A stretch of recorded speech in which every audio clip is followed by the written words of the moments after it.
Shalom Bapak Ibu dan saudara-saudara yang dikasihi Tuhan. Sebelum kita membaca Alkitab firman Tuhan, mari kita berdoa. Bapa kami yang baik, kami berterima kasih karena Tuhan telah menolong kami sampai dengan hari ini. Kami akan membaca dan merenungkan firman Tuhan. Kami mohon kiranya Roh Kudus melawat kami dengan kebenaran yang tertulis dalam kitab suci ini. Dalam nama Yesus kami berdoa. Amin.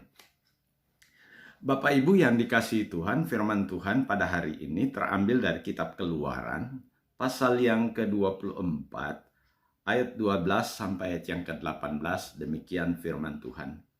Tuhan berfirman kepada Musa, "Naiklah menghadap aku ke atas gunung, dan tinggallah di sana, maka aku akan memberikan kepadamu loh batu, yakni hukum dan perintah, yang telah kutuliskan untuk diajarkan kepada mereka."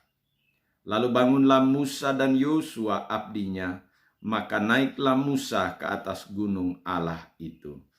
Tetapi kepada para tua-tua itu ia berkata, "Tinggallah di sini menunggu kami, sampai kami kembali lagi kepadamu. Bukankah Harun dan Hur ada bersama-sama dengan kamu? Siapa yang ada perkaranya, datanglah kepada mereka." Maka Musa mendaki gunung dan awan itu menutupinya. Kemuliaan Tuhan diam di atas gunung Sinai, dan awan itu menutupinya 6 hari lamanya. Pada hari ketujuh dipanggilnyalah Musa dari tengah-tengah awan itu. Tampaklah kemuliaan Tuhan sebagai api yang menghanguskan di puncak gunung itu pada pemandangan orang Israel. Masuklah Musa ke tengah-tengah awan itu dengan mendaki gunung itu. Lalu tinggallah ia di atas gunung itu 40 hari dan 40 malam lamanya. Bapak Ibu yang dikasihi Tuhan, bagian firman Tuhan yang menjadi pokok perenungan kita pada hari ini mengungkapkan tentang peristiwa ketika Musa diperintahkan Tuhan ke Gunung Sinai untuk menerima loh batu yang berisi hukum dan perintah yang harus diajarkan kepada umat Tuhan. Bapak Ibu yang dikasihi Tuhan, tradisi gereja yang ribuan tahun usianya menyatakan bahwa Gunung Batu Jebel Musa yang ada di bagian selatan Sinai adalah tempat yang dimaksud dalam nas firman Tuhan ini. Selain tradisi gereja bahwa gunung ini dipercaya sebagai tempat Tuhan memberi hukum Taurat kepada Musa, oleh karena rute perjalanan seperti Mara, Masa dan Meriba, Rafidim, Elim, dan lain-lain, tempat-tempat perhentian Israel dalam perjalanan ke negeri perjanjian mengarah ke gunung ini. Mana ada tinta-tinta ini. Jadi yang mau foto dari bis boleh juga ini.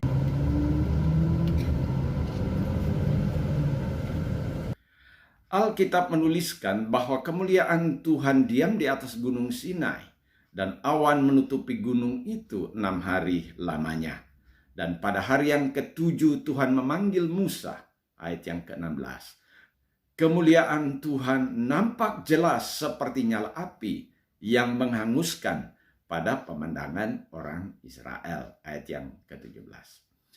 Ada satu pokok penting yang akan dikemukakan dalam renungan kita ini, selain Tuhan memberi hukum Taurat kepada Musa, yaitu kesehatian dalam kebersamaan. Firman Tuhan mengungkapkan dengan jelas bahwa betapa pentingnya kesehatian umat Tuhan dalam kebersamaan mereka mengiring dan mengikut Tuhan. Yosua menemani Musa pada waktu Musa menerima panggilan Tuhan untuk mendaki Gunung Sinai. Demikian juga Musa ketika ia meninggalkan umat Tuhan di kaki Gunung Sinai.